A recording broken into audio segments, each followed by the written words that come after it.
Sheikh Katuli bwana, lengo na madhumuni ya kukutafuta ni kwamba na changamoto, nahitaji maoni na ushauri wako.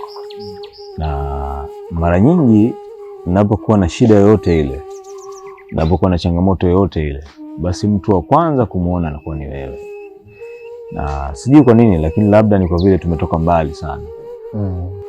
Kwa sasa nashukuru, riski kidogo inapatikana, sio nyingi kiivo, lakini nashukuru napata chochote, maisha yanakwenda. Na dini yetu imeturuhusu kwa mtu yote yule mwenye uwezo kwa mke zaidi ya mmoja. Kwa minajili hiyo nimekutafuta kwa jambo la kutaka kuongeza mke. Waswahili wanasema ukitaka kupajua unapokwenda, basi ni lazima muulize anayerudi. Mwenzangu umenitangulia, kuna wake nafikiri watatu ama wawili, mashaallah. Sasa na mimi nataka kuja huko. Nataka kufahamu jambo la kwanza, je, naweza kuwaweka pamoja wake zangu wote wawili kwa maana nyumba moja? Alafu jambo jingine, ni muda gani zaidi ni mzuri kufunga ndoa katika huu mwezi mtukufu wa Ramadhani? Sawa, kwanza nimekusikia na nakupa hongera sana kwa hili.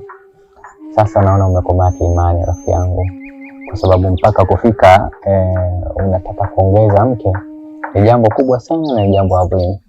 Lakini kabla ya kwenda kujibu maswali ambayo umeniuliza, ningependa nikupe faida kidogo ya mambo kama matatu.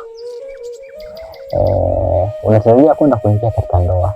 Wanawake wako aina tatu. Sawa? Wako aina tatu. Kuna mwanamke ambaye anakuja ndani ya ndoa, anakuja katika ndoa kwa sababu maisha yamemshinda. Mwanamke akija katika ndoa akipata kile anachokitaka, basi wewe ndani ya ndoa utaishi kama mtumwa. Sisi tumefahamiana. Lakini kuna mwanamke anakuja ndani ya ndoa kwa ajili ya dini. Huyu ambaye anakuja kwa ajili ya dini, anakuja kwa ajili ya kutimiza sheria ya Mwenyezi Mungu Subhanahu wa Ta'ala. Hapa anapata mwanamke. Lakini kuna mwanamke wa mwisho, huyu mwanamke wa mwisho yeye anakuja kwa ajili ya jambo la wanasemaje ile kama mwanamke akiachwa talaka tatu, kutoa maharili. Wewe unajua umepata mke, kumbe yeye anakuja kwa ajili ya kuondosha maharili. Mwisho wa siku sasa unaanza kuteseka katika ndoa. Wewe unataka kuwa na amani, yeye anaanzisha moto kwa sababu sio lengo lake la kuingia katika ndoa. Sasa sijui umelifanyia kazi hili au umeingia tu kichwa. Kabla ya kuja kwako nimekaa na yule mwanamke, nimezungumza naye vizuri, na kwa bahati nzuri yule mwanamke ni mwelewa, anajua dini, ni mwanamke mzuri wa tabia, sura na kila kitu. Kiukweli Mungu ndo anayejua, lakini kwa jinsi ninavyomfahamu mimi ni mwanamke mzuri na anafaa kuwa mke pia. Basi mimi niseme kwa kuwa mwenyewe umemchunguza na umeona anafaa, hakuna cha ziada cha kukwambia. Lakini cha ziada ni katika haya mambo mawili ambayo nimezungumza mwisho. Sio la kuoa. Kuoa katika mwezi mtukufu wa Ramadhani unaweza kuoa kwa namna yote ile. Kundi la kwanza, la pili au la tatu. Kwa muda hapo unaweza kuoa usiku, ukapendelea hata usiku kaoa. Unaongeza mke si shida, hata usiku pia unaweza kuoa. Lakini pia kuna jambo moja ulizungumza la kuweka pamoja. Sawa? Mimi sikushauri sana katika kuweka pamoja kwa sababu vituko vya wanawake ni vingi, ufahamu. Huenda kuweka pamoja baadaye kaja kukuletea shida, mwisho wa siku unaweza kaja kushindwa. Kwa hiyo ningependelea sana au nakushauri ungewatenganisha, lakini kama unajiweza katika hilo, sawa, unaweza kufanya. Nashukuru shehe wangu na nilipata ile maana ambayo niliyokuwa nahitaji. Naam. Ndio maana mara nyingi napenda kuja kwako. Asante sana bwana. Karibu sana na mimi unapokuja nafurahi. Naam. Sawa, nafurahi na nashukuru pia kwa maelezo yako, kwa ushauri wako, na nitafanyia kazi. Lakini pia tarajia wewe ndio utakuwa sheikh hiyo siku ya harusi. Kwa uwezo wa Mungu inshallah. Nitapiga joho langu la njano. Kwa hivyo inshallah. Asante sana.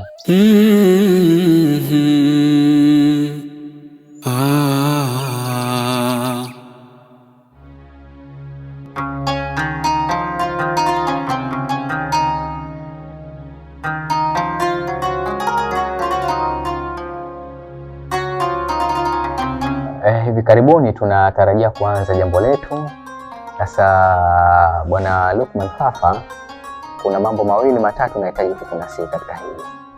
Unamjua Bi Suhaila binti Ali? Naam. Sasa Suhaila binti Ali muda si mrefu atakuwa ni mkeo wa ndoa.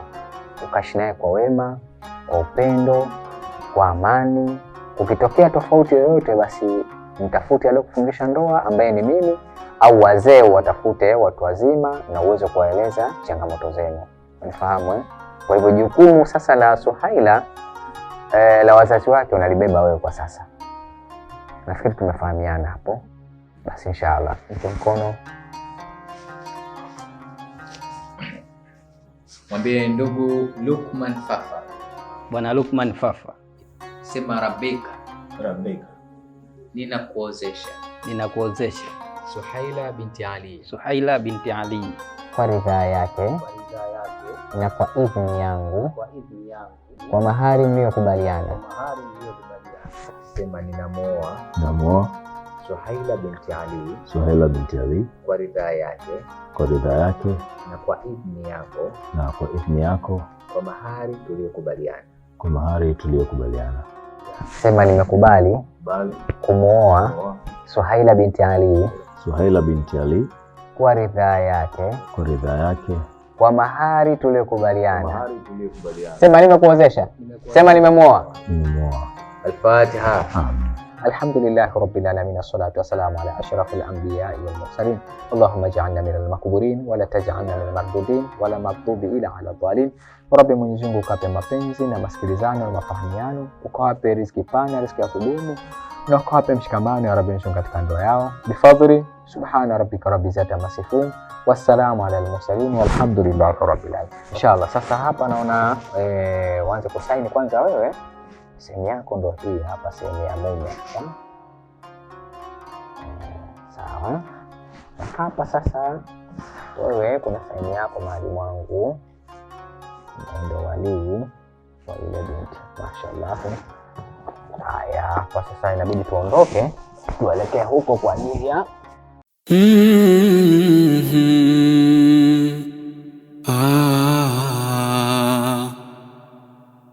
ni kawaida Mola utupima.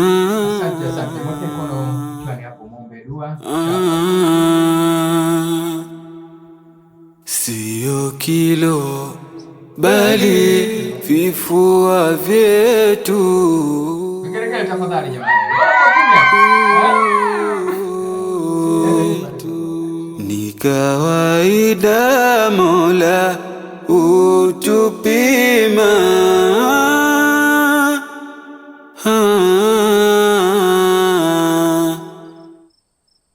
Asante kwa kutumia mtandao wetu. Simu ya mteja unayempigia haipatikani kwa sasa. Tafadhali jaribu tena baadaye.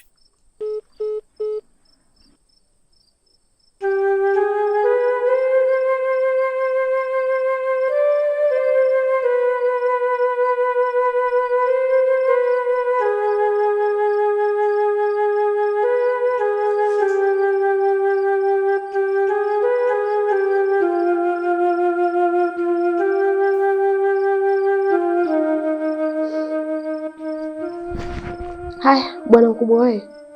Waweza niambia wewe kwa wapi? Maana tokea ulipoondoka hapa asubuhi mpaka wanijia saizi usiku, simu haipatikani.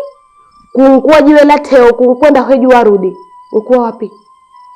Kiukweli mke wangu, naomba unisamehe sana.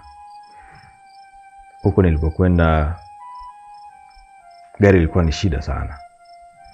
Lakini hata hivyo simu yangu haikuwa na salio. Hivyo imekuwa ni ngumu sana kuwasiliana na wewe. Lakini pia hupaswi kunilaumu kwa sababu simu yangu ilishuka network yote. Kwanza usifanye makosa hayo kwa kutegemea neno samahani. Halafu hiyo dharura ilikuwa muhimu sana kiasi ya kwamba mpaka usahau una mke. Na kunukia huko kama jini viereje. Mafuta hayo humu ndani mie sina. Wanukia kama jini. Sasa hivi nimechoka sana. Hivyo majawabu ya maswali yako tutakujibu kesho tukiamka. Mizani ya imani, mizani ya imani, mizani ya imani.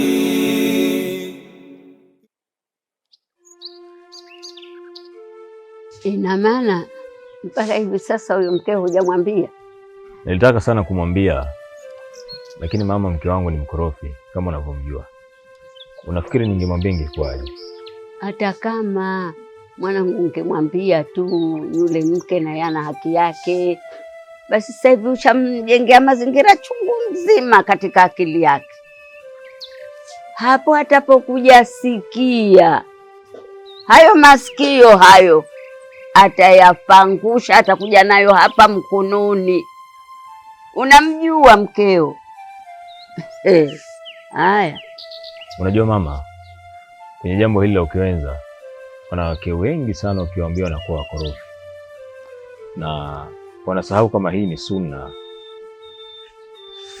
Na wanakuwa gumu sana kuelewa. Sasa najaribu kuvuta picha nikimwambia mke wangu hili swala atalibebaje, atalichukuliaje. Ila nitajaribu kufikiria namna nzuri ya kuweza kumwelewesha. Mimi naamini anaweza kunielewa. Inshallah, ombe hivyo akuelewe. Na tena usikae hata mwambie kipindi hichi, sio mpaka usubiri mtu kesha kuwa mjamzito ndio unakuja mwambia, utakuwa humtendei haki. Hata kama mkorofi, mtafutie angalau sehemu ya kumwambia, umwambie. Mimi sisitizo langu lipo pale pale. Atapokuja sikia, mimi sijitoka nje mwanangu, nakuja nyamaza kimya ndani. Haya. Sawa mama, nimekuelewa.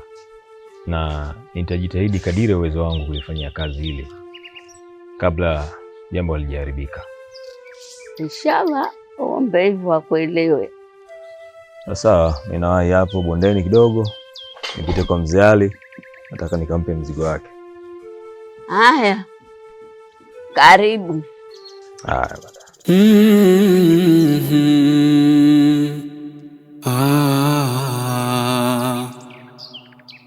Ni kawaida Mola utupima.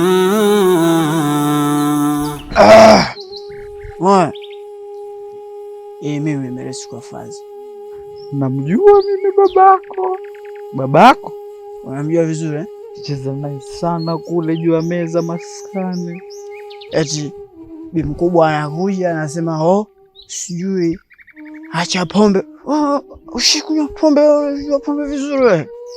Hii tamu kaja kuonja. Ndio maana faza alikuwa hachi pombe. Sasa siku moja tumchukulie chupa kubwa tumpelekee. Uona mwana kichwa kanga kama wewe yule? Yule kaolewa na simba, yeye mwenyewe simba. Na upendi hapo. Naongea kidogo kidogo. Andadako.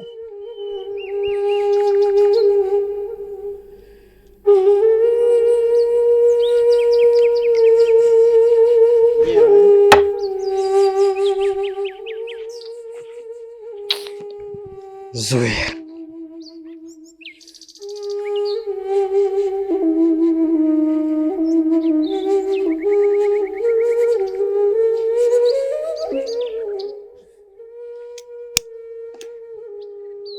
Mshumba. Yuko shasida ina shwai. Tunakula daku, tunaenda kulala. Tunakwenda kulala. hakuna kulala wewe. Si tupo. Wa. Umejua shazima? Nipo mwenyewe. Sawa.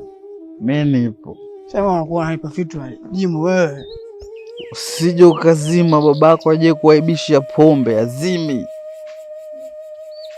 Usije ukajinyea, babako hajinyei akinywa.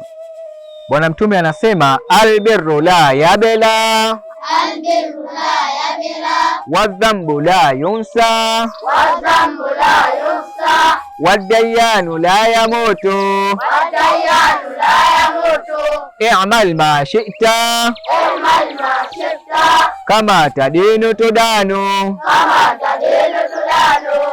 Maana yake sasa, wema wote utakaofanya kwenye mwezi mtukufu wa Ramadhani huu, ukamkaribisha rafiki yako akaja kufutari nyumbani kwenu, unaandikwa. Umetoa sadaka, unaandikwa. Hata nyinyi watoto pia mkiwakera wazee wenu, mnapata nini? Dhambi. Mkiwafanyia wema, wamewaagiza mkaenda kufanya kuchota maji, mnapata. Kwa hiyo wema unakuwa unaandikwa, hauozi, sawa? Lakini pia wadhambu la yunsa, wadhambu la yunsa, dhambi halisahauliki. dhambi halisahauliki. Tuko pamoja? Dhambi lolote lile ukalifanya, kuna watu hafunge mwezi mtukufu wa Ramadhani, wapo Kwa hiyo ukasema labda umekaa chumbani peke yako umejificha, wala tu peke yako wajificha tu huko, laandikwa hilo, sawa? Dhambi alifanyaje? Halisahauliki. Kwa nini halisahauliki? Wadayanu la yamutu, wadayanu la yamutu. Tuko pamoja? Mwenyezi Mungu hafi. Mwenyezi Mungu hafi. Sisi ndio tunakufa, lakini Allah hafi. Allah yuko hai miaka yote, muda wote Allah yuko hai, sawa?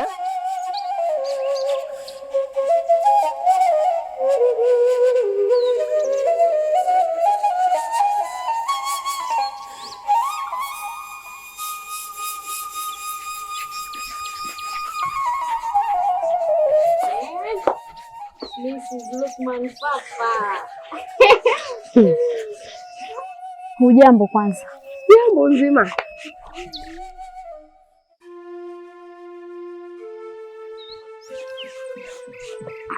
Una mwenye kufurahi. Hujambo kwanza? Kwa nzima ni nzima jadidi kigongo nsumari. Sijui wewe. Na una maana unang'ara na Ramadhani yote hii. Unapendezeshwa kipi? Wachi? Naambia. Sasa shoga yangu, na umbea na ubuyu. Kushaanza tena. Maana wewe huheshimu tai Ramadhani. Mambo ni umbea. Ela ndo utakavyo. Mpa. Utanishukuru baadaye. Mpa, usinicheleweshee. Unakaba au nikwambie tu? Kuhusu kaba, kama lilo nalo watu waume likalo hapa likachomoza kaa upanga jogoo. Lile sina. Langu mimi halijachomoza, liumo ndani kwa ndani. Ela kwa kuvumilia tu. Mbona naweza vumilia sana? Nishavumilia mangapi? Mimi wala sitaki kusemea mate. Maanake hapa nikisema kwa mate nitambua huyu mbea, sio vina hivi hana ushahidi. Mambo hayo mimi siyataki. Angalia.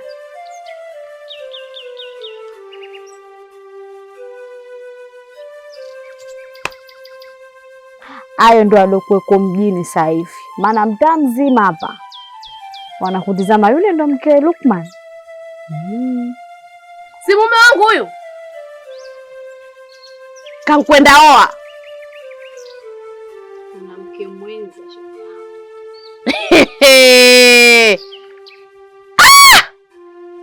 Tena hivi ninavyokuambia, huu muda huu yupo huko mwenyewe na mke wa pili, mke mwenza, wanakula fungati.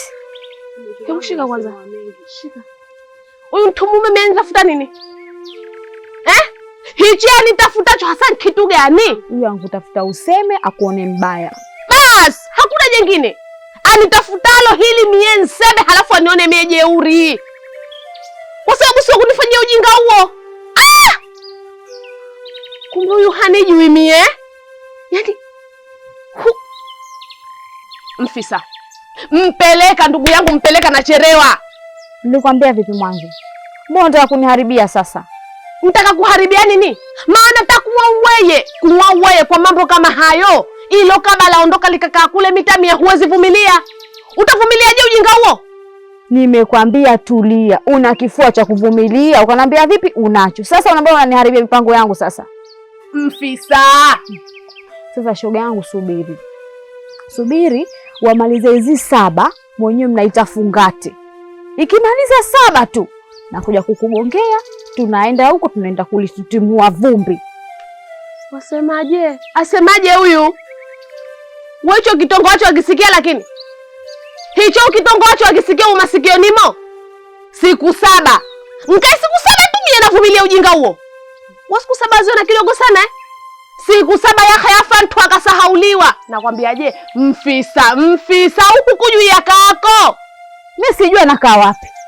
Sasa sikiliza.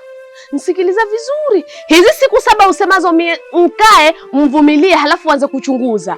Mie naona bora ungezitumia hizi siku 7 kwa kufanya uchunguzi. Ufanye uchunguzi kwa makini. Ujue akaa wapi, akaa na nani, sehemu gani. Halafu zikishamaliza takuwa siku asubuhi, njoo unigongee lango twende.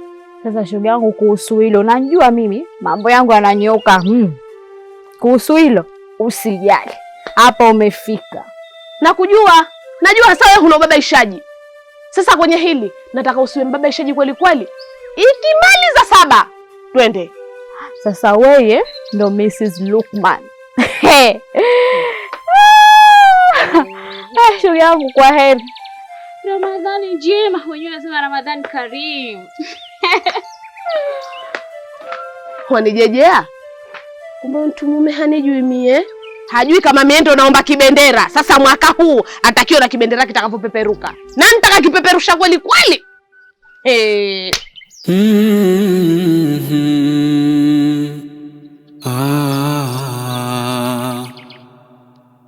Ni kawaida Mola uchupima,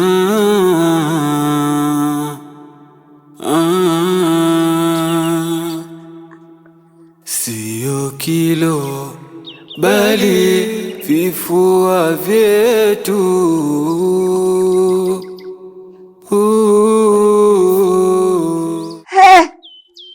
We mtoto we. Alhamdulillahi rabbil alamin. Kibadi.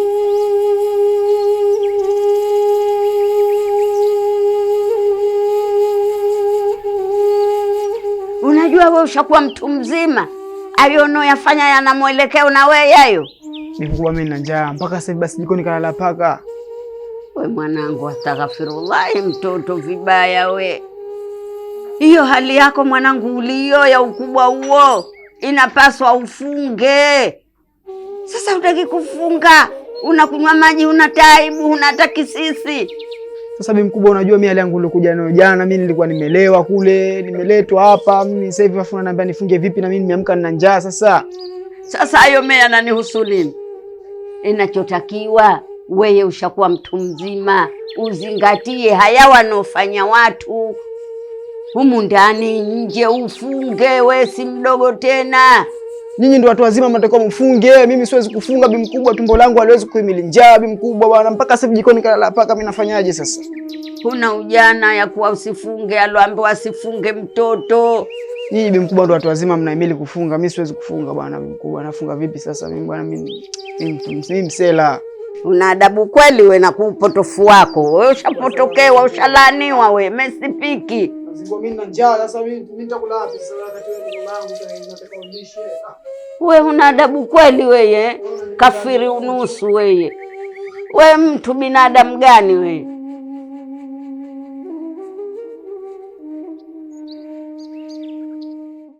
Sina budi kumshukuru Mungu kwa kunipa wewe katika maisha yangu. Ndoto na malengo yangu siku moja kuwa na wake wawili, na ili limetimia tayari. Kilichobaki kwa sasa ni kumwomba Mungu kunipa moyo na imani ili niendelee kuwa mwadilifu. Ombi langu kwako, naomba unisamehe kama itatokea siku nimekukwaza, basi naomba unisamehe. Mimi ni mwanadamu, na mwanadamu siku zote anakuwa hana sifa ya ukamilifu. Ukamilifu wa mwanadamu ni kutenda makosa. Na kuahidi kukupenda, kukutunza, kukujali na kukuheshimu pia kama mke wangu. Na nashukuru pia kwa kukubali kukuwa mke wa pili. Sio wanawake wote ambao wana moyo kama wa kwako. Wanawake wengi ukiwaambia masuala ya ukiwenza, basi kwa unakuwa ni jambo gumu sana. Lakini wewe nashukuru umelipokea vizuri na umekubali kuwa mke wa pili. Nakupenda sana mke wangu. Hakuna sababu ya kuongea yote hayo mume wangu. Mimi nimeletwa kwa ajili yako. Na bila Mwenyezi Mungu, na imani tusingekuwa sote hapa. Ila ni mipango ya Mungu. Kwa hiyo nashukuru pia kwa hilo. Umeweza kunistiri. Nimefurahi. Na imani tutaishi vyema. Japo kuna si kwamba hatutakuwa kuna mikwaruzano. Na imani hiyo Mwenyezi Mungu anaweka kwa ajili ya upendo. Kwa hiyo nashukuru sana mume wangu. Wewe ndio unajua madhaifu yangu kwa sasa.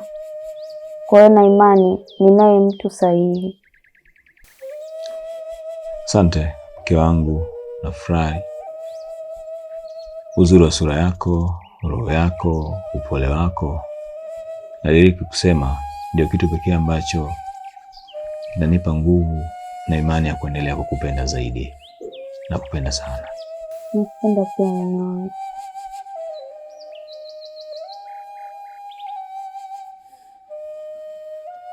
Haya, una nini?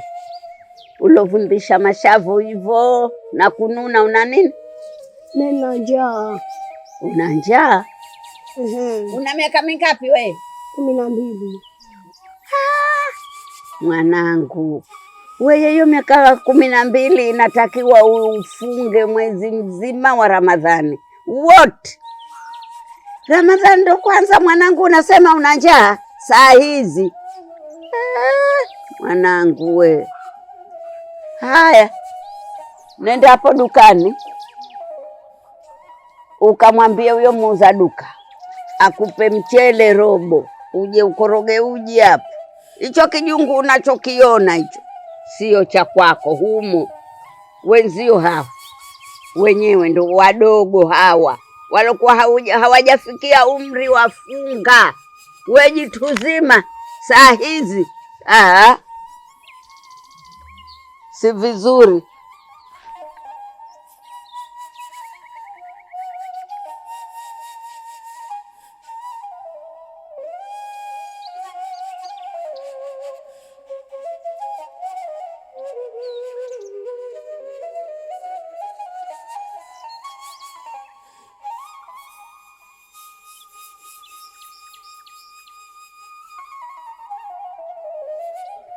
Karibu mwanangu. Asante. Kwema huko? Huko kwema kama si kwema. Haya, naumwa nani tena mwanangu? Haumwi mtu hata mmoja. Tena kuna nini unasema kama si kwema? Na kesi ya mwanao. Haya, kafanyaje? Mwanao kanaoa mke mwingine. Toka siku hiyo alooa. Leo ya ngapi? Sijui kama wiki mbili, lakini kanaoa. Hajaja huko nyumbani? Kuja yuaja. Hakuhudumii? Huduma pia aleta. Halali? Kulala. Tena mwanangu unataka nini? Sasa nitakalo mie. Shari au? Ukae chini na mwanao uzungumze naye. Hiyo mie. Weye. Tena uzungumze naye kwa makini. Mwambie achague kati ya mie au huyo mke aliyekwenda muoa, kwa sababu kimoja hakichaguliki lakini viwili vyachagulika. Kwa hiyo achague kuendelea kukaa na mie au kuendelea kukaa na huyo aliyekwenda muoa. Lakini mie kama mie ukewenza siutaki tena, siutaki. Si utaki hivyo? Mwanangu, huu ukanda mkubwa wote sijui pa kufungia wapi. Pa kufungia utapajua na utajua uanzie wapi, lakini kaa chini na mwanao. Kitu alichokifanya hiyo Suna. Kwa hiyo Suna ijua yeye ni ya kuongeza nke tu, Suna zingine hazijui. Sijamwona pata siku moja. Kila mtu na wepesi wa Suna anaofanya yeye, hiyo ndo wepesi wake. Ushafahamu mwanangu? Msigombane kwa kitu hicho. Hicho mwanangu hakina maelezo. Sasa ni hivi, nasemaje? Kaa chini na mwanao useme naye achague kati ya mie au huyo mke alokwenda muoa. Mie ukewenza si utaki. Kwa heri. Ni kawaida Mola utupima,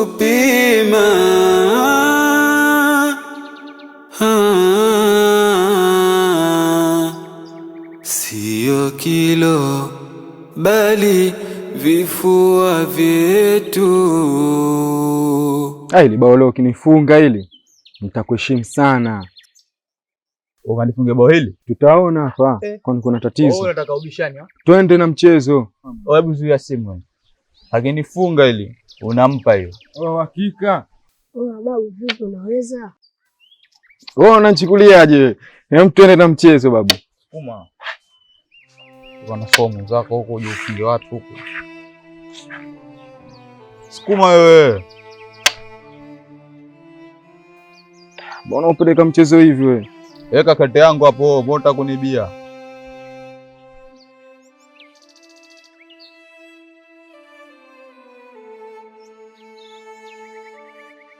Assalamu alaikum warahmatullahi wabarakatuh.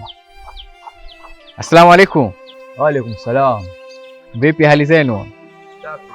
Naona mnacheza bao kidogo. Tupo hapa. Napoteza muda kidogo. Najua somo. Mnapoteza muda. Hili jambo la kupoteza muda mnaona kwenu ni sahihi? Sisi tunaona ndio sawa. Sababu tunapoteza muda kidogo ili tuwahi kwenda kufuturu. Kwa hivyo mkicheza bao hapo muda unakwenda mpaka nafikia hatua mudaftari umefika. Sawa, nilikuwa naomba muda kidogo walau dakika 2. Mwalimu nitazame. Nilikuwa naomba muda kidogo walau dakika 2 niwape elimu kama mtaa itawaridhia. Si mko tayari? Kuna watu walitamani siku kama ya leo waamke vizuri waendelee na majukumu yao mengine. Kuna watu wamesoma, wameanza elimu kuanzia form 1 mpaka amefika chuo kikuu. Anamaliza chuo kikuu anategemea apate ajira, lakini umauti unamkuta. Kuna mtu anaoa jana, leo anatamani adiriki siku ya leo ya Ramadhani na mkewe anaondoka katika ulimwengu huu. Je, kila mmoja hapa kuna mtu anayejua kesho yake? Kwa hivyo huu mwezi mtukufu wa Ramadhani umekuja kama neema kwetu sisi. Sisi tunafahamiana. Huu mwezi umekuja kama neema. Chochote utakachokifanya basi faida yake inakuwa mara 2 zaidi mpaka inafika thawabu mpaka mara 10. Kwa hivyo mnavyosema mnapoteza muda, kuna kitu mnapungua. Time kama hii mlitakia mnafanya dhikri, mnaingiza kitu kwa sababu hakuna anayejua kesho. Nataka kuwapa kidogo elimu. Maneno ya Sayyidina Ali anasema ayama waladatika ummuka bakia wannasu haulaka yadhahakuna surura i'mal binafsika idha bakau fi yaumi mautika dhahikum masurura. Anasema ewe ambaye amekuzaa mama yako hali ya kuwa unalia. Mtoto huwa akizaliwa basi kuna hali fulani ya kulia. Si mnanifahamu Mtoto huwa akizaliwa kuna hali fulani ya kulia, lazima alie na ndio afya. Sasa mtoto akiwa analia ayama waladatika ummuka bakia wannasu haulaka yadhahakuna surura, wakati wewe unalia basi watu pembezoni mwako wanacheka kufurahi. Mwingine anakutania akaletwa babu, mwingine akaletwa bibi, mwingine akaletwa mchumba. Hayo maneno hamyasikiaje? Sasa anasema i'mal binafsika, fanya matendo mema kwa ajili ya nafsi yako. Kwa sababu gani? Idha bakau fi yaumi mautika dhahikum masurura, pindi utakapoondoka katika ulimwengu huu.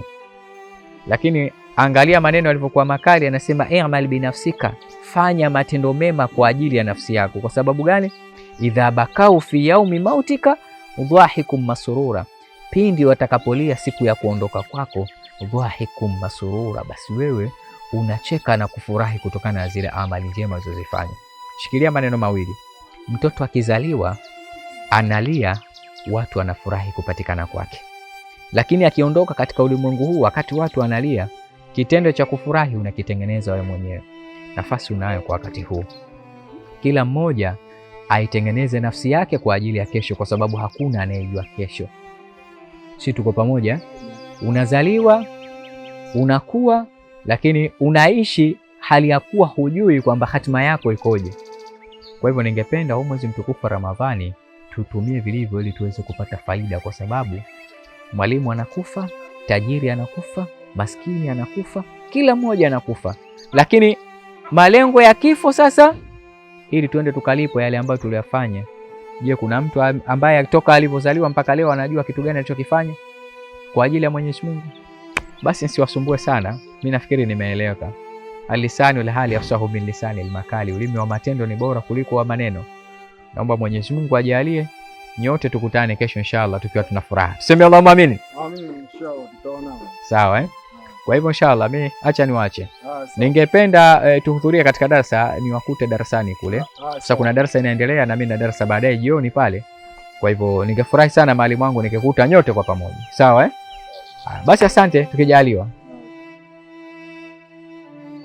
Hebu nipe simu kwanza. Yule makanzu kakuombea leo, ila hili ulikuwa utoboi hivi.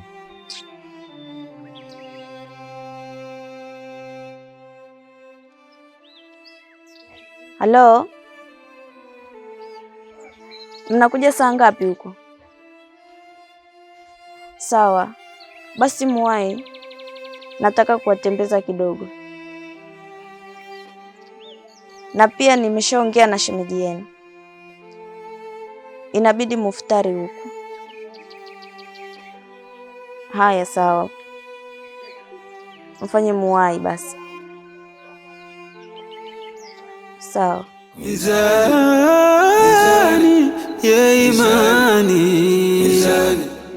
mizani ya imani, mizani ya imani, mizani ya imani.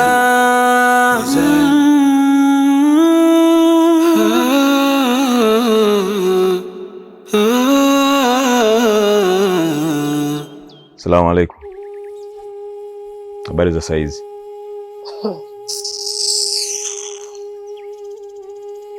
Kama ulivyoziacha. Sasa umeona kabisa hapa mimi na mzigo na hujaja kunipokea, maana yake nini sasa? Uko ulikotoka hujapokewa?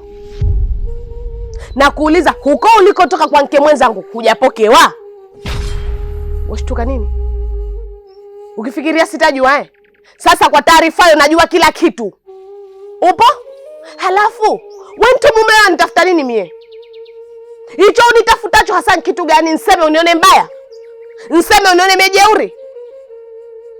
Au wataka ujue hasa mimi nalelewa malezi gani?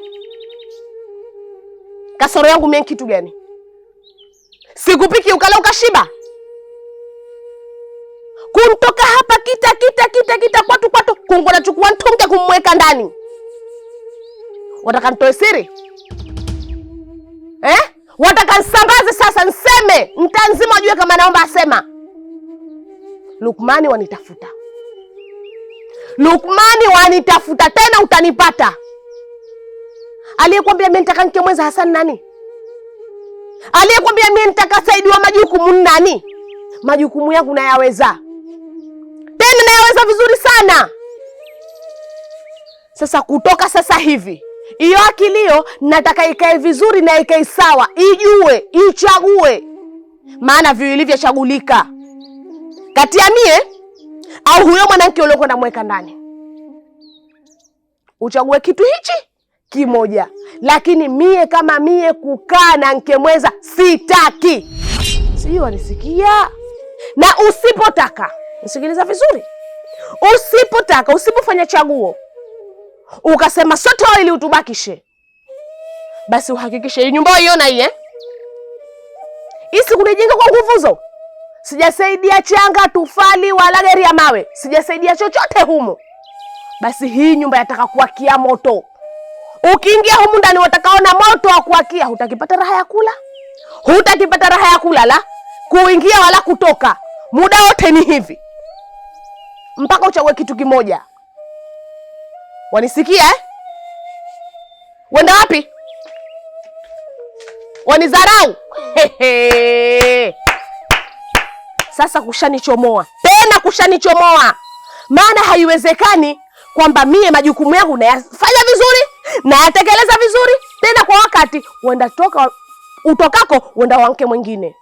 Mie huyo aliyekwambia kama naomba aole wanke wa pili, basi ujue kwamba kankudanganya. Tena kankwambia uongo nchana kweupe. Ndugu yangu, huyo atakamwacha. Dada, unajua sasa hivi maisha sio halafu Mungu akujalia umepata ndoa, mume mzuri, mstaarabu. Kwa hiyo tunaomba utunze ndoa yako, kwa sababu wewe ukiaibika leo tunaibika na sisi ndugu zako. Kwa naomba umtunze mumeo, utunze familia yako, na pia nakuombea dua upate kizazi kilichokuwa chema. Amina inshallah. Ni kweli dadangu alichongea mwenzangu hapo. Sasa hivi ndoa nyingi zinavunjika kwa sababu ya watu. Kwa hiyo tunakuomba dadangu umtunze sana mumeo, ujali familia ya mumeo, ujali ndugu zake pamoja na mke wako, maana umeolewa juzi tu. Sasa tukuja kusikia umeachwa kesho, itakuwa ni aibu kwetu pamoja na kwako. Tunakuomba sana dada yetu, ukae katika ndoa yako, umtunze mumeo na umsikilize. Tunakuomba usije ukatutia aibu. Sawa ndugu zangu, mimi ninasikiliza na ninaelewa pia, na na imani ushauri wenu nitaufanyia kazi, na nitaishi pia na mume wangu vizuri. Napenda sana, najivunia kuwa na ninyi wadogo zangu, tupendane. Ila kwa leo hamtaondoka, itabidi muftari hapa, na pia nishaongea na shemeji yenu, kwa hiyo itabidi mubaki, tutaftari hapa sote. Usijali, tuko pamoja.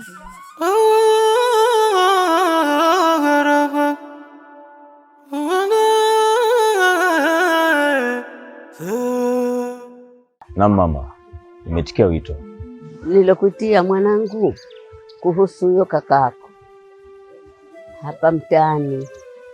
Ni kweli babake alikuwa mlezi, lakini yeye imezidi mno, maana yani imepindukia, anatutia aibu hapa mtaani, kashfa, maana hayafanyi humu ndani tu, jitu zima lile lote anakuja ananilazimisha nimpikie ale, njaa inamuuma.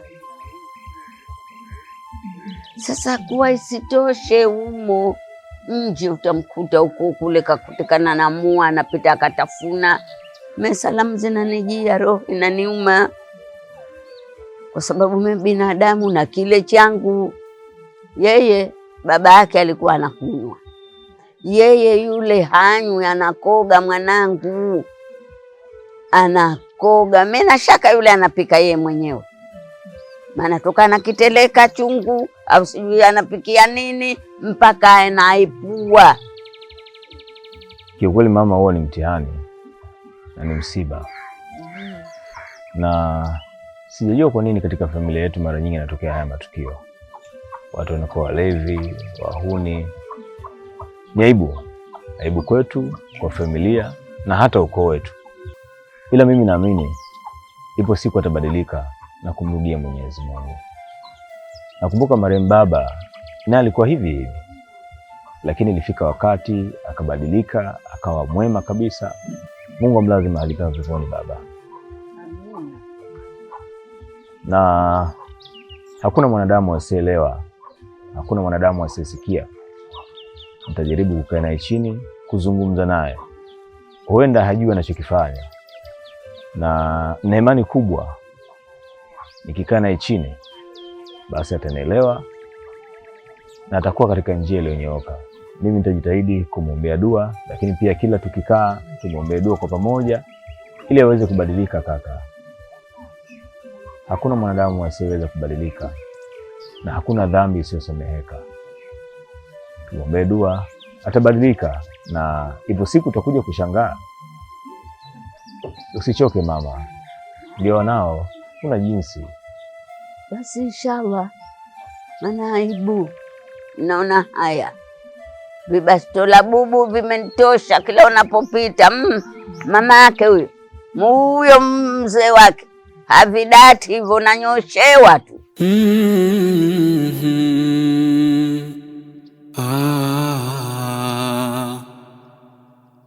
Ni kawaida Mola utupima.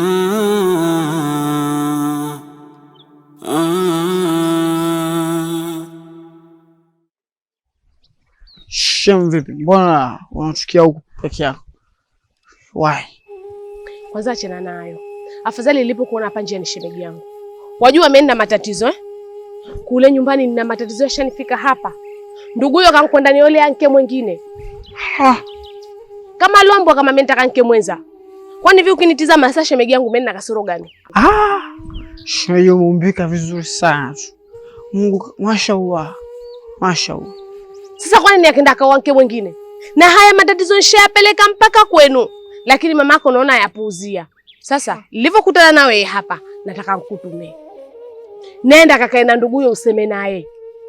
Kazungumze naye kamwambie kwamba lile lilofanya si jema na mie silitaki. Ikiwezekana yule mwanamke aliye naye amwache abakie na mie tu.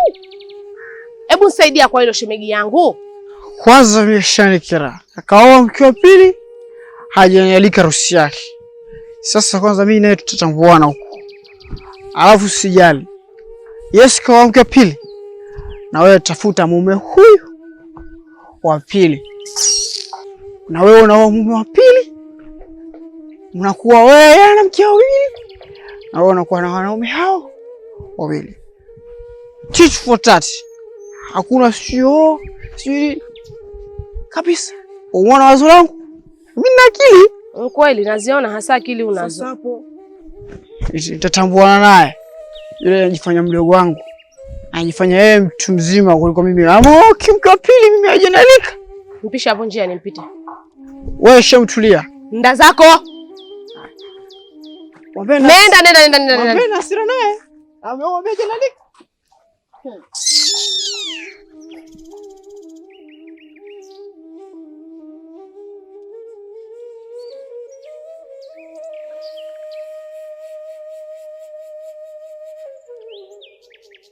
أشهد أن لا إله إلا الله ربنا استغفر الله نسألك الجنة إلهي ونعوذ بك من النار اللهم إنك عفو تحب العفو فاعف عنا يا كريم العفو. السلام عليكم ورحمة الله وبركاته. Waalaikum salaam wa rahmatullahi wa barakatuh. Tukienda haraka hivi, unakumbuka darasa iliyopita tulizungumzia nini vile? Tulisoma umuhimu wa kutoa sadaka katika mwezi mtukufu wa Ramadhani, lakini pia katika miezi ya kawaida. Na tulisema kwamba sadaka inazima joto la kaburi. Lakini pia siku ya kiyama kwa kila ambaye ametoa sadaka basi atasimama ama atazibwa na kivuli cha sadaka yake. Nafurahi kusikia hivyo kwa kuwa na kuzingatia kile ambacho tunachokisoma. Nimefurahi sana kwa sababu unaonekana unavishika vile ambavyo tunavyosomesha. Lakini leo ningependa tuzungumzie faida za kuwa mkweli. Unajua ukweli ndio kitu ambacho kimekosekana katika dunia hii. Katika ndoa watu wanadanganyana, katika kazi watu wanadanganyana, masokoni watu wanadanganyana. Mwenyezi Mungu anasema ndani ya Qur'ani, ba'udhu billahi minash shaitani rrajim, ya ayyuhalladhina amanu taqullaha wa qulu qawlan sadida yuslih lakum a'malakum wa yaghfir lakum dhunubakum wa man yuti Allaha wa rasulahu faqad faza fawzan 'azima. Mwenyezi Mungu Subhanahu wa Ta'ala anasema, anawaita waumini, anasema enyi wale ambao mlomwamini Mwenyezi Mungu Subhanahu wa Ta'ala, cha kwanza mcheni Allah Subhanahu wa Ta'ala. Lakini baada ya kumcha Mwenyezi Mungu, waqulu qawlan sadida, watu wazungumze maneno yaliokuwa sawa, maneno ya ukweli, watu wasizungumze uongo. Kitendo cha kuwa mkweli faida yake, yuslih lakum a'malakum, Mwenyezi Mungu Subhanahu wa Ta'ala atatutengenezea mambo yetu, wa yaghfir lakum dhunubakum, na atatusamehe makosa yetu, wa man yuti Allaha rasulahu faqad faza fawzan 'azima. Yeyote yule ambaye mwenye kumtii Mwenyezi Mungu na Mtume Muhammad sallallahu alaihi wasallam, basi amefaulu, kufaulu kuliko kuwa kukubwa. Sasa ukweli umekosekana katika mambo mengi sana. Kwa hiyo hakuna ifanyie kazi aya hii, lakini kuna faida moja ambayo inapatikana katika riwaya moja, tukienda haraka haraka upate kuifahamu ili sikucheleweshe. Sawa? Kuna bwana mmoja alikuwa ni miongoni mwa wafanya mambo ambayo asiompendeza Mwenyezi Mungu Subhanahu wa Ta'ala. Lakini katika maisha yake akaenda akaamua kubadilika, akaachana na mambo yote yale ambayo yalipita. Siku moja akawa anafanya kazi zake tu za kawaida za mikono hizi za kufuma hizi, kushona.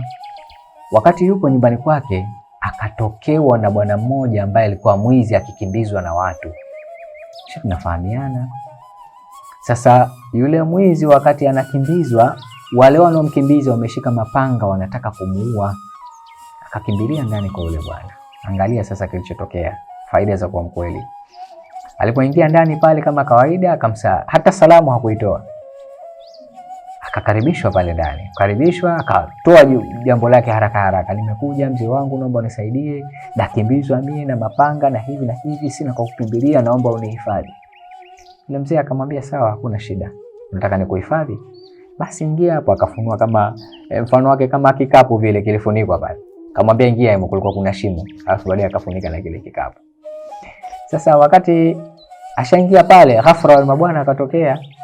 Kutokea ghafla pale na mapanga na nini, wanataka wamdhuru yule kijana. Wakamuuliza yule mzee ambaye mwenye hekima, ambaye ameamua kubadilika na kuwa mkweli, tulikuwa tunamkimbiza mwizi wetu, hukumuona humu ndani? Yule mzee kwa kuwa mkweli akasema nimemuona, ameingia hapo, funueni hapo mtamkuta.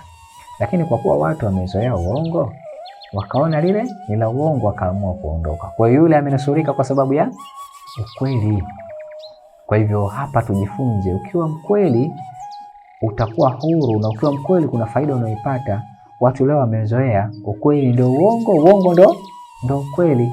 Kwa hiyo ukweli wake yule bwana ndio umemnusuru yule kijana pale. Nafikiri hapo umepata funzo kidogo katika hilo. Binafsi yangu nafurahi kuendelea kujifunza kutoka kwako kila siku, na naamini kwamba kesho na kesho kutwa na mimi nitakuwa mwalimu kwa wengine. Na mwalimu mzuri ni yule ambaye anatoa kidogo alichonacho kuwapa wale wasiojua. Sio busara hata kidogo kubaki kuendelea kuwa na elimu yako. Wakati uko nje kuna watu kibao wanataka kujifunza, wanahitaji elimu.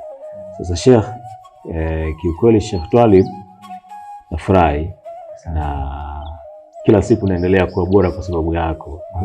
Najivunia sana kwa hilo, lakini pia naamini kesho na kesho kutwa nami nitakuwa mwalimu kwa wengine. Asante, nafurahi pia.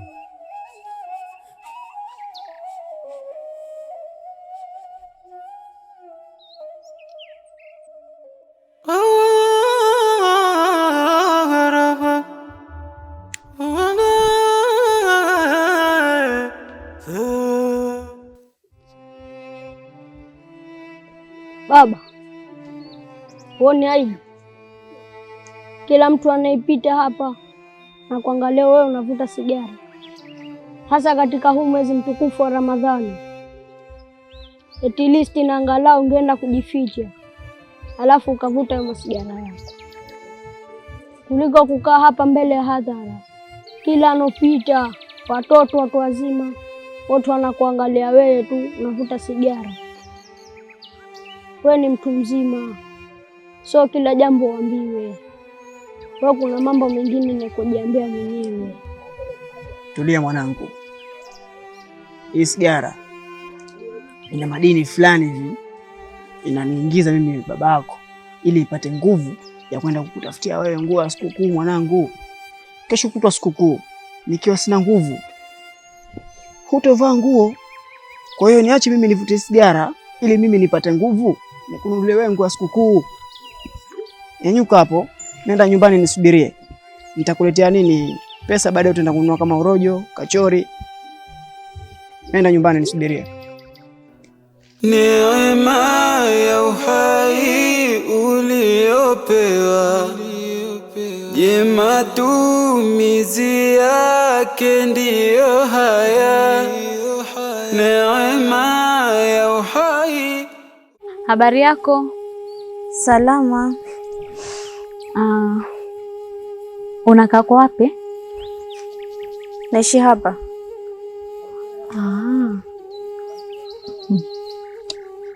Umepanga ni? Hapana. Sasa bwana, unaishi nyumba nzuri kama hii na hujapanga? Dada, mbona una maswali mengi na sikufahamu unaishi wapi? Sikujui. Usiwe na wasiwasi shoga yangu. Mimi nakalia nyumba za hapo karibuni hapa. Napenda sana majirani zangu. Kwa hiyo katika mtaa wetu hapa nikaona wewe bado mgeni, kwa nikaona bora nje nikutembelee. Au vibaya jamani?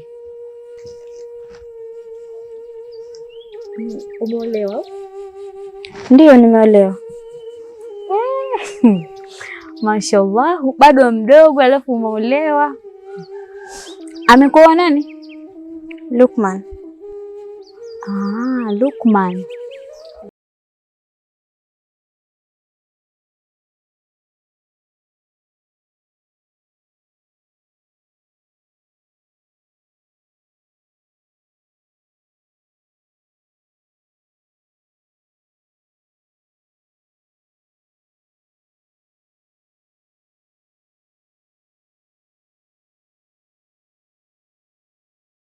Asalamu alaykum mume wangu. Wa alaykum salaam, vipi hali? Nzuri, sijui wewe? Nashukuru, alhamdulillah. Umeshindaje? Salama. Unamfahamu ule? Hapana. Usipende kumwamini kila mtu katika hichi kijiji, kwa sababu kuna baadhi ya watu ni wazuri sana ukiwaangalia usoni, lakini ndani ya mioyo yao kuna roho mbaya sana. Sawa. Sawa, mimi nipo ndani. Sawa.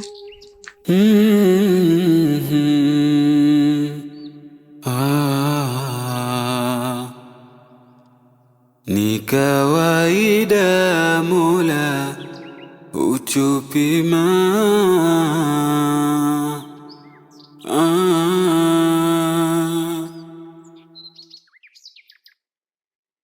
Assalamu alaikum kaka.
Ni kawaida Mola hutupima.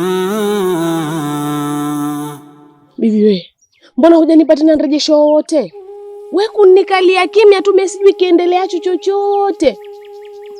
Au hujafanya wa uchunguzi lilo kutuma?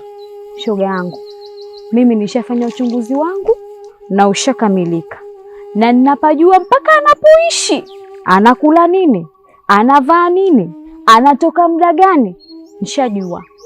Na cha kuongezea haswa, kamjengea nyumba nzuri ya kuvutia hapa kijijini kote. Hapa wanaitazama nyumba ile tu kushinda kwa yeye. Wasemaje? Kwa kana nijengea nyumba malie?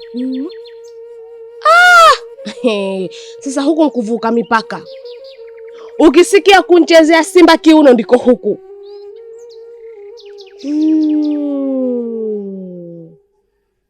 Safi. Tusicherewe. Na kuomba lala, mpeleka kwa mganga. Mpeleka kwa mganga mimi nikafanye jambo. Na mganga mahiri. Yaani ukenda leo hii, muda huu, basi jambo lako hapo linatimia. Kiboko. Yaani mwenyewe utapenda. Tena utafute mahiri. Kwa sababu mimi sitaki mganga wa kwenda akanitia uongo. Maana mimi sitaki nimpige mtu visu, wala sitaki nimtie mtu viwembe, sitaki niingie mtu mwilini.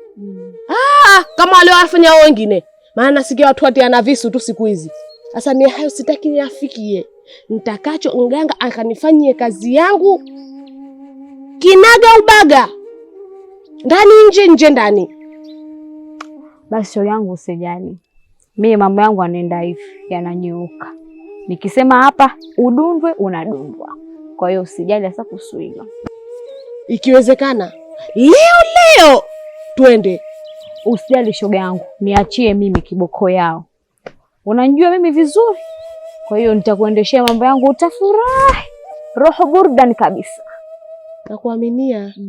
We, kuna mambo ya kupindisha. Lakini hawa mwaka huu wanataka waonesha. Haya, kwa heri. Nenda. Nilikuwa tunasikilikana. Wanakwambia mtaha uzidi wa Mbeya huu. Mizani ya imani, mizani ya imani, mizani ya imani, mizani ya imani. Haya, kuna nini? Kafanyaje huyo mwanangu? Za asubuhi. Za asubuhi vipi? Hebu nijibu, huyo mwanangu kakutwa na nini? Nilimwambia silewe, akaniambia nakunywa kidogo. Kwa maana hiyo nilimwambia mie, mama yako hataki usilewe. Nakunywa kidogo tu, kidogo tu. Huyu hapa. Na hii ndo kanipa zawadi yako. Uniletee mie? Ndio ndo kanipa zawadi. Wewe huna adabu wewe. Bilisi mmoja wewe. Aya, toka, toka, toka. Bilisi mmoja wewe.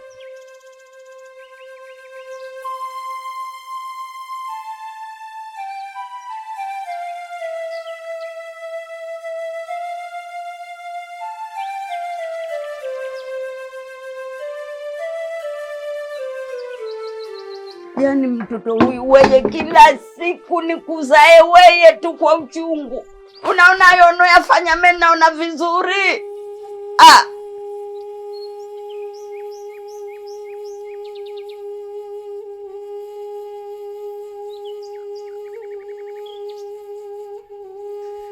Asalamu alaykum mke wangu.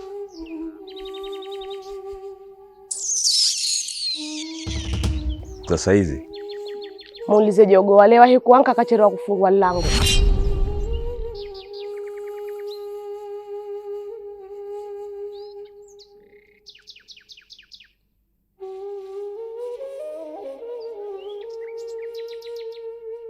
Hiyo ni iftari ya leo. Tutafanya ambavyo inawezekana ili tuweze kufutari.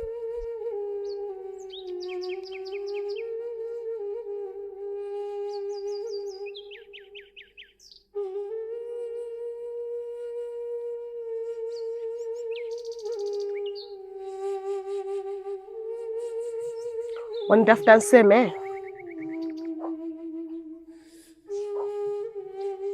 watafuta nseme useme naomba kanchomoka jeuri. Maana haiwezekani futari arizini yagonga kiasi hicho mtumboni itakuwaje? Kwa hiyo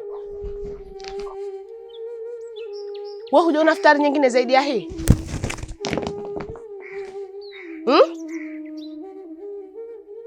Hujaona futari nyingine zaidi ya hii midole ya zimwi? Na uko wapeleka hii?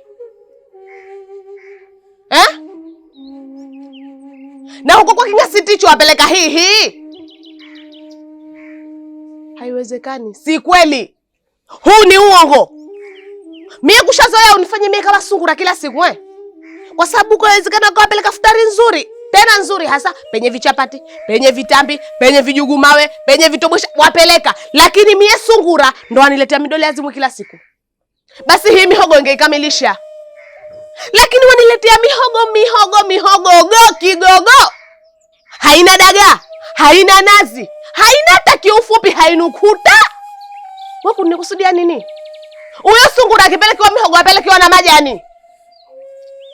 Na kuna siku sungura huwabadilishwa chakula baada ya mihogo akapelekewa karoti. Lakini mke wangu, hii ni riski. Na sio kila mtu anaweza kupata hii riski. Ni wachache sana. Mungu katupa hii, turidhike nayo. Mbona nikiwa nacho tunakula vyakula vizuri tu? Shida nini? Wapeleke. Hawa waliokuwa hawana wachukulie hii wapeleke. Lakini mimi siitaki. Tena siitaki. Kila siku wanifanya mie kama sungura. Wewe hujui futari nyingine? Hujui kama Ramadhani futari zabadilika? Maana ya kuweka futari nyingi kwamba mtu Ramadhani achague angalau mkono uende huku na huku. Mkono wewe wacheza drafti. Lakini wewe kila siku mkono hapo. Kama kwa wajijua huna uwezo wa kumiliki wake wawili, usingeoa. Msimamo wangu, nataka utoke saa hizi ukanitafutie futari. Hii si futari, hii mihogo. Na riziki haichimbwa. Nataka ukanitafutie futari. Hivi sasa utoke ukanitafutie futari. Wende. Hey.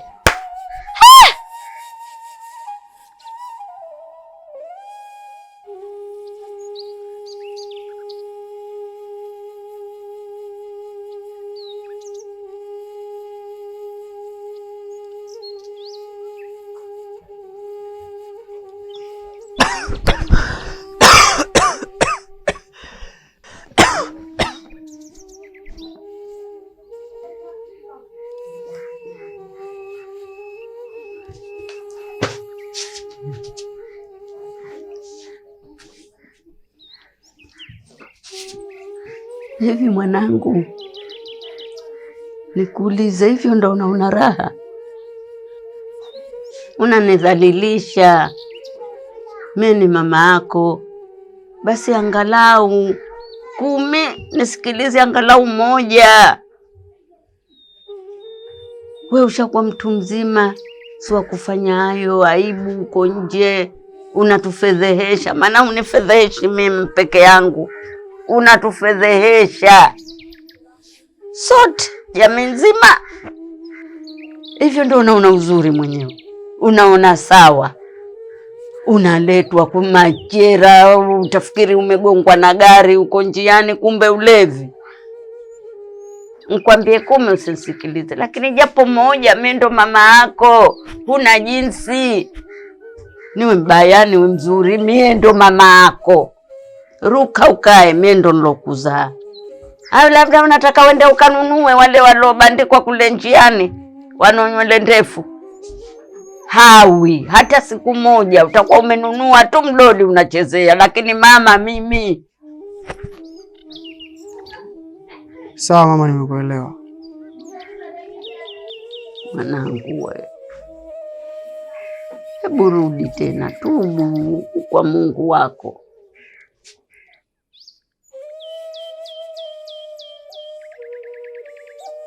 Kiukweli Shetalib, napitia changamoto za kila namna. Mke wangu mkubwa amebadilika mno. Anasema yeye hawezi ukiwenza. Anatukana matusi ya kila aina, anazungumza maneno ambayo hayana maana. sina raha kwa kweli. Nimekuwa sina thamani tena. Nitakachopeleka ananitukana, ananisimbulia. Nikipeleka kibaya, kizuri, yeye haoni. Nikimpa pesa pia anaona ndogo. Wakati mwingine nafikiria kumwacha. Lakini najiuliza, je, nikimwacha itakuwa ni solution ya haya matatizo? Sasa lengo na madhumuni ya kuja kwako, kama kawaida yangu, mara nyingi ninapokwama, ninapotanzwa, wewe ndio mtatuzi wa matatizo yangu.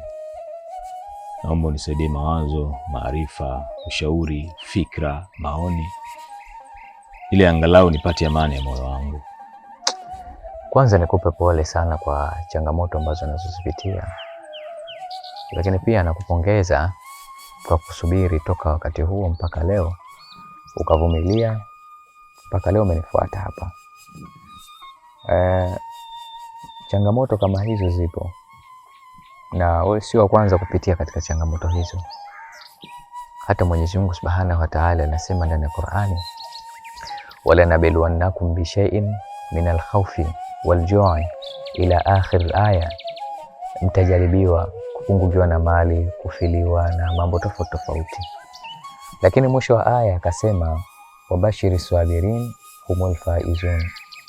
Wabashirie wale wenye kusubiri ndio wenye kufaulu. Sasa msingi wa aya hii unaambatanisha katika kusubiri. Haimaanishi wewe kuoa kwako ndo umeshamaliza kutopitia katika changamoto. Ndoa ni ibada. Na ibada yoyote inalazimiana na kusubiri. Ingekuwa hatusubiri kwenye kuswali swala asubuhi, basi tungeacha swala. Wewe mwenyewe unajua unaamka asubuhi unaacha usingizi wako.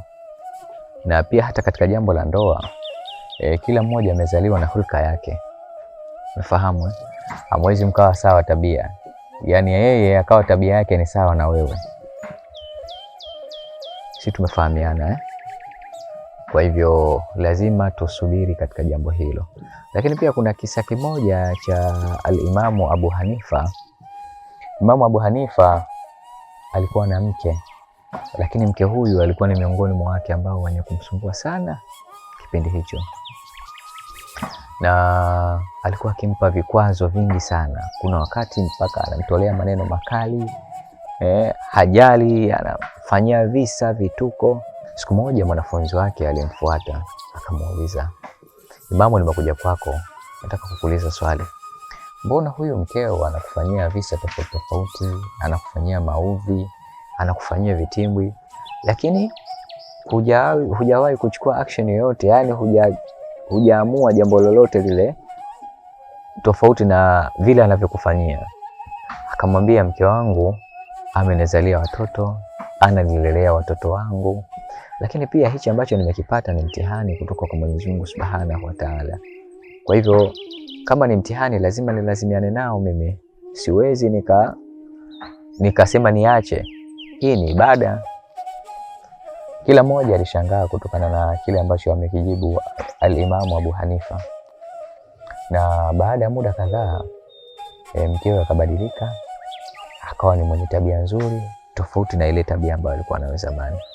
Kwa hivyo hapa tunajifunza pia lazima tuwe na subira katika mambo yetu yote ambayo tunakuwa nayo na katika ndoa. Tofauti na watu wengine, akipitia changamoto kwenye ndoa anaona suluhisho ni kumwacha mke. Kumwacha mke sio suluhisho inapotokea changamoto. Kwa sababu ukisema uache mke yule ana tabia fulani, labda anaweka chumvi kidogo nyingi kwenye mboga, utaacha wake wangapi? Yule anaweka chumvi kidogo kwenye mboga nyingi. Akija mwingine labda mwizi, akija mwingine tofauti yuko hivi. Kwa hivyo suluhisho ni kuwa na subira na kuyamaliza, kurudi kwa Mwenyezi Mungu kumwombea dua pia. Kwa hiyo nataka kuniambia niendelee kuvuta subira. Kikubwa ni kusubiri, kwa sababu ndani ya kusubiri ndio anapatikana mafanikio. Na Mwenyezi Mungu anasema, wabashiri sabirina humul faizun. Ubashiria wale wenye kusubiri ndio wenye kufaulu.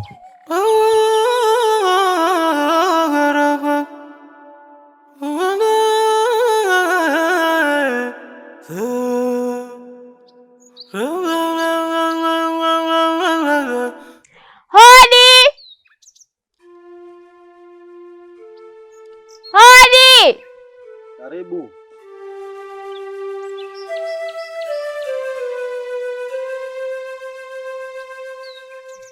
Karibuni. Asante. Za saizi Nzuri. Sasa mganga, sisi tumekuja hapa, tuna shida zetu. Nimemleta huyu shoga yangu, ana matatizo tele, kwa hiyo nataka umtatulie matatizo yake yote. Sawa, lakini mbona mmechelewa sana? Na huu ni mwezi mtukufu wa Ramadhani, hivyo basi siwezi kufanya dawa ndani ya mwezi mtukufu wa Ramadhani. Twajua hasa kama saizi Ramadhani, lakini nakuomba nchini ya miguu huyo, maana ninatoka huko kote mpaka ninafika hapa, basi ujue nina shida nisakili na roho, yanimaliza, naumia. Nakuomba sana unisaidie, nazalilika na atilika. Sawa, nimewaelewa. Kwa hiyo siwezi kufanya dawa ndani ya mwezi mtukufu wa Ramadhani. Ya Ramadhan,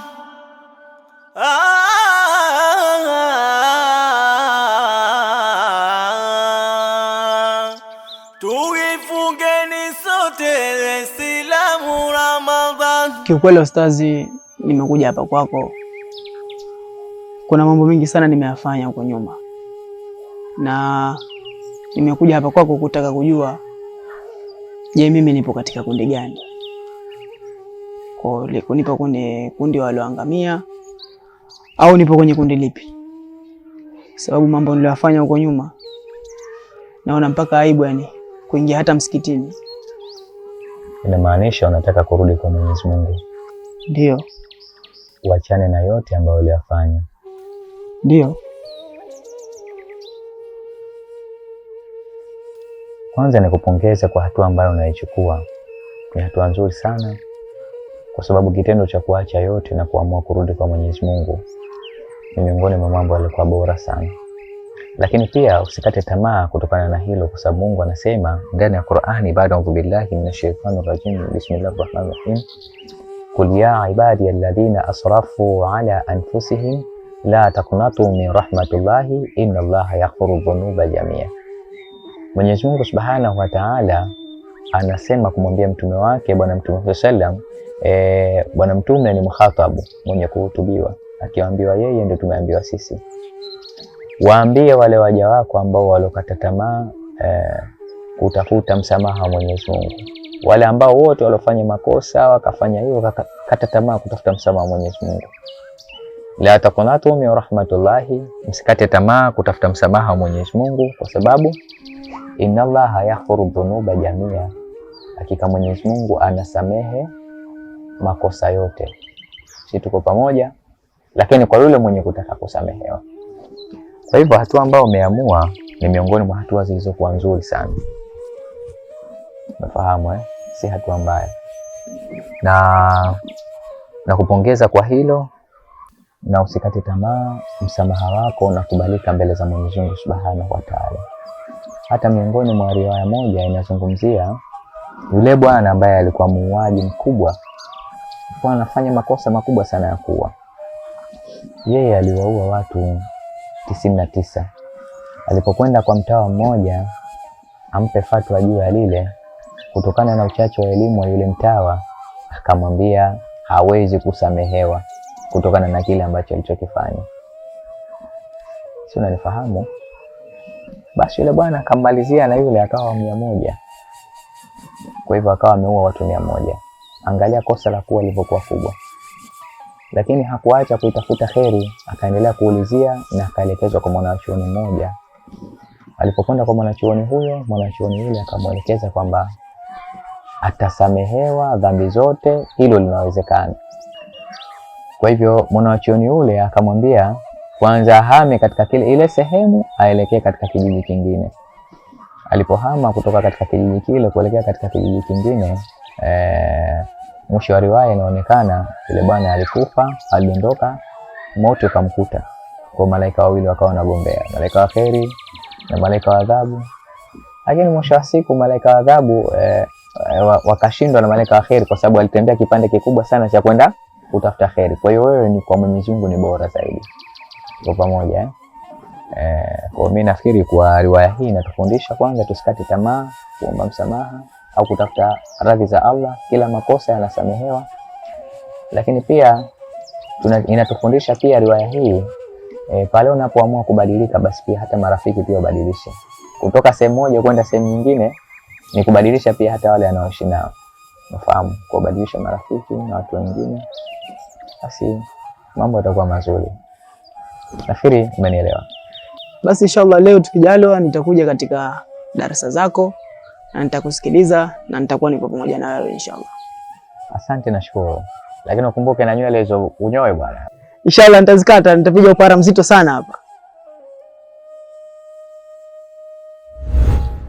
Mama,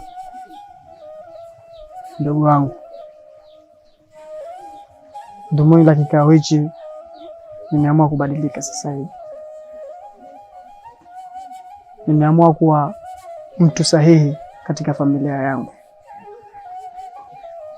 Nimeamua kuwa mtu mzuri na sio kuitwa kibadi tena.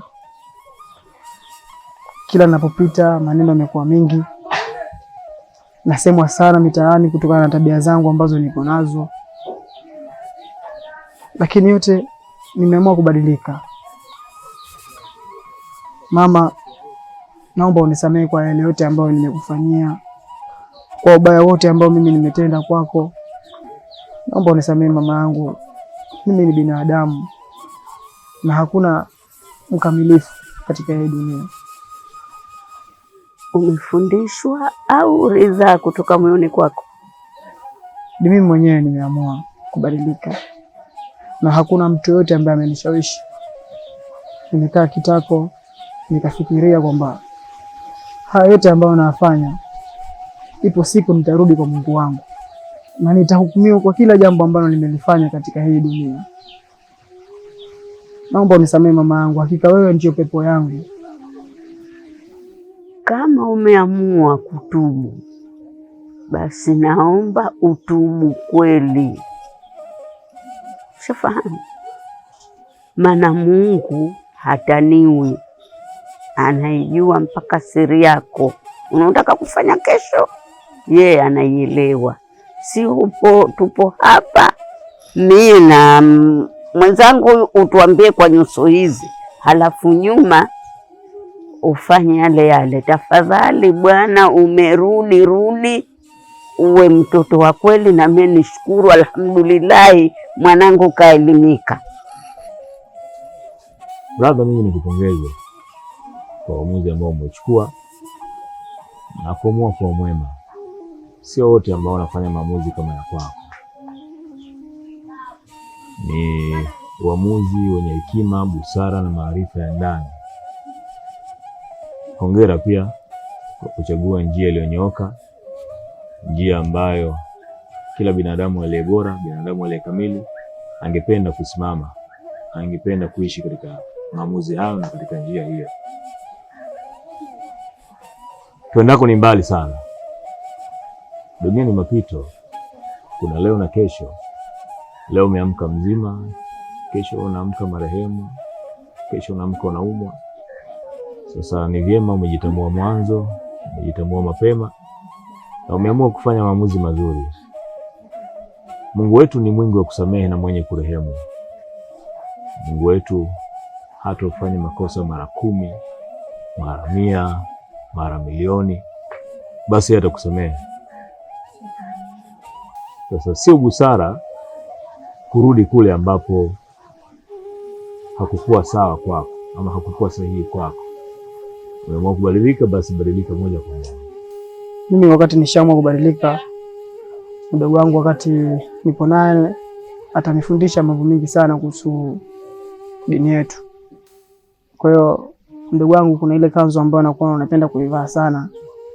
Ile kanzu kikweli wakati wa nyuma huko nilikuwa natamani nikuibie, lakini sasa hivi itabidi nikuombe. Inshallah kesho ama kesho kutwa tutakwenda mjini, nitakuchagulia kanzu kama ile pale au nzuri kuliko hata ile. Karibuni.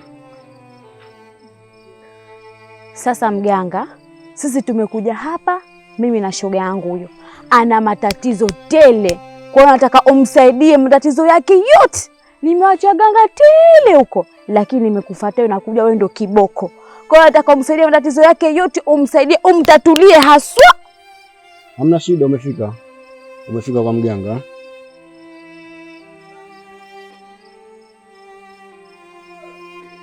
Mwacha ngurume simba wa mlimwa nawe urongo, mwacha ngurume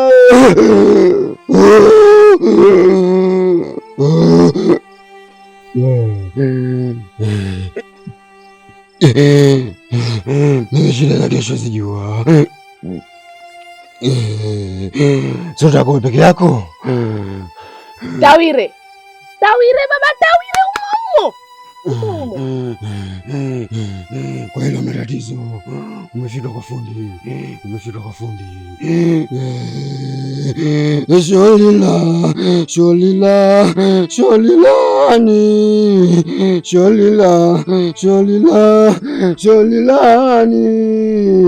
Sholilani majini sholila.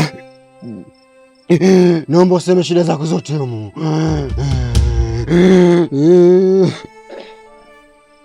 Sasa jamani Wakurungwa, mie ninakuja hapa na shida. Na shida yangu nataka munisaidie. Nawaomba sana munisaidie. Huyu mume wangu mie kanjitia hashola kwenda wanke mwingine. Sasa nitakavyo.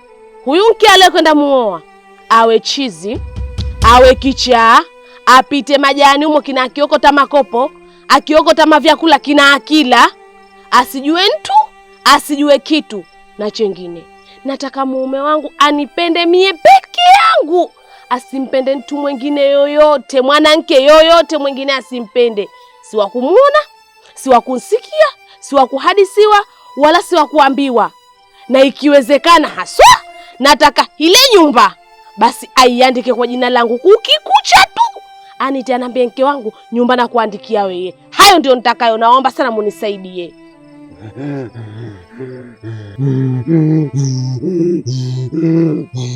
Na kuzungazia huna.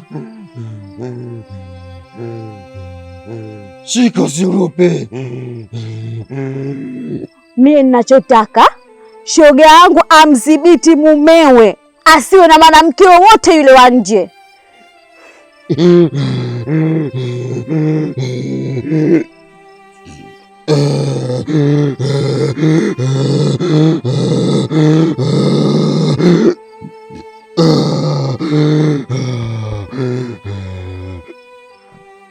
Sasa shika hii, usiogope, shika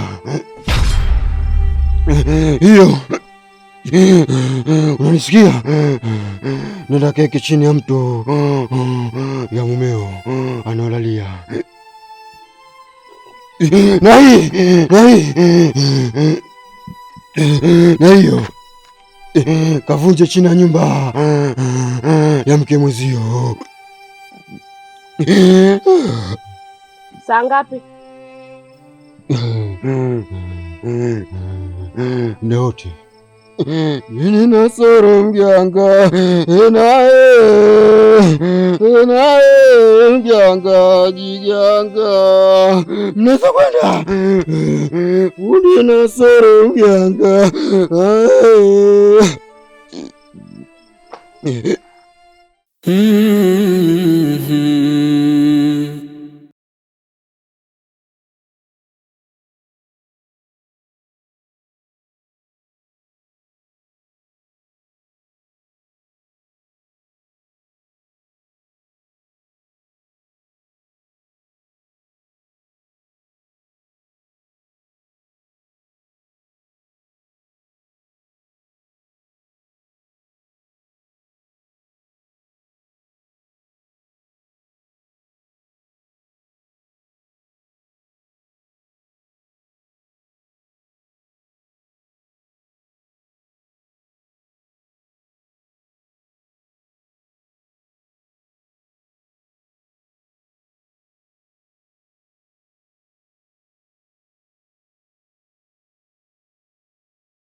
Unatoka wapi?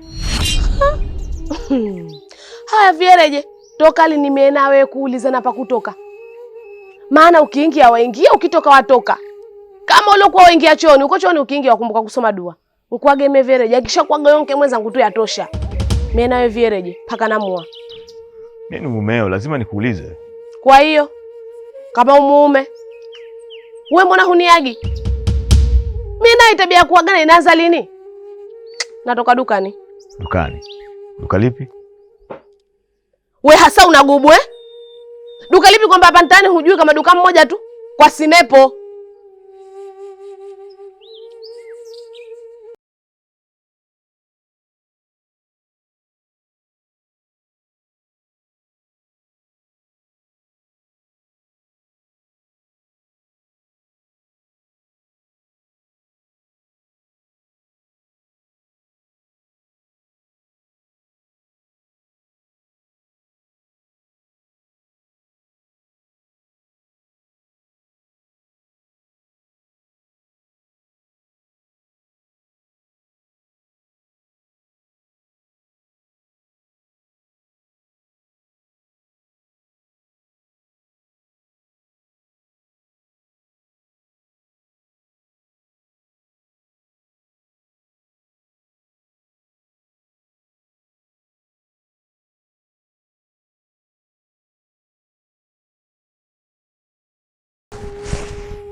Usinipeleke nyumbani na kuomba nisamehe, haya yazungumzika. Yazungumzika haya, usinipeleke nyumbani na Ramadhani hii, mimi nyumbani na kujua mfamilia ya Ntondogoo ile. Afadhali hapa napata angalau ya madole ya azimu. Kule nyumbani kukicha vichwa vya mtoto mchanga. Na kuomba Mungu wangu nisamehe. Nisamehe, haya yazungumzika, tuyajenge.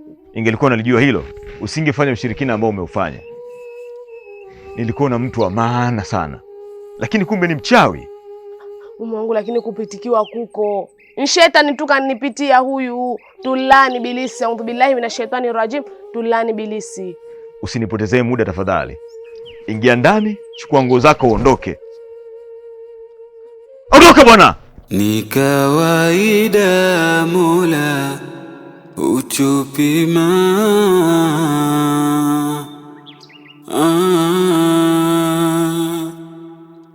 sio kilo bali vifua vyetu.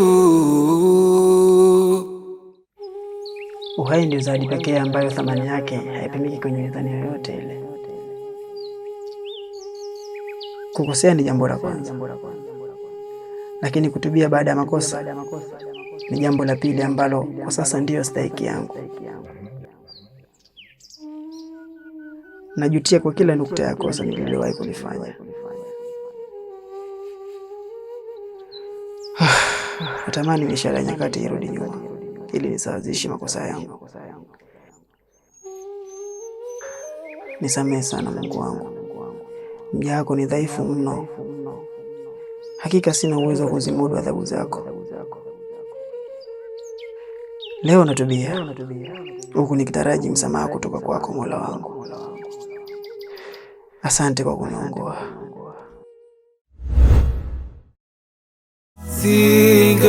Zingatia, sitoe majibu dhaifu.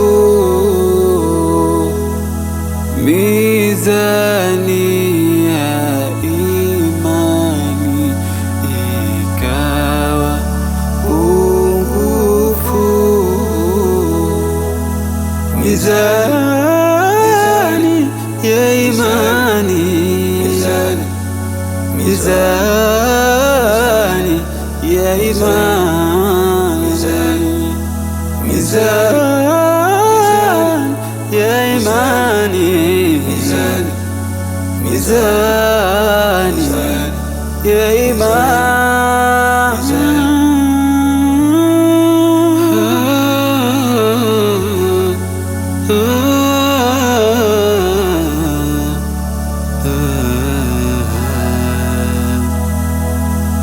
Neema ya uhai